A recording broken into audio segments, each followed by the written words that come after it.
ఈరోజు శనివారము అష్టశనేశ్వర దేవాలయం దగ్గర అన్నదానం నడిపిస్తున్నాం. మామూలుగా ఇన్ని రోజులు 300 మందికి మాత్రమే అన్నదానము నడుస్తుంది.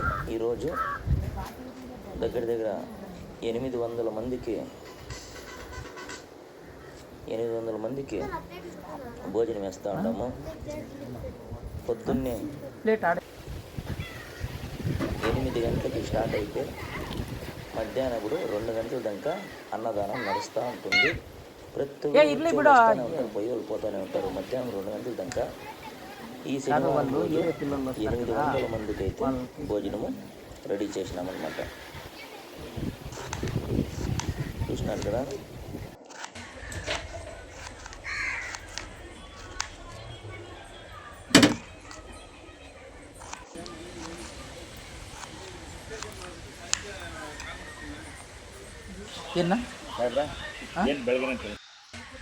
కానీ భోజనానికి ఒక రూమ్ కట్టాలనుకుంటాడా. ఈ 2 నెలల లోపలే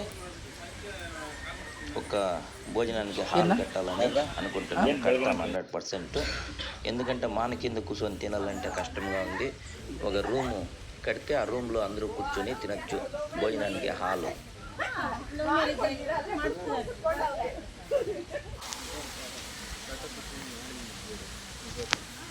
శనివారం రోజు మినిమము 5,000 మంది వస్తూ ఉంటారనమాట. మనము భోజనం వేయడానికి సాల్తాండో వాళ్ళకి 800 మందికి మాత్రమే ఇప్పుడు భోజనం వేయడానికి కుదురుతూ ఉంది. చూసినారు కదా.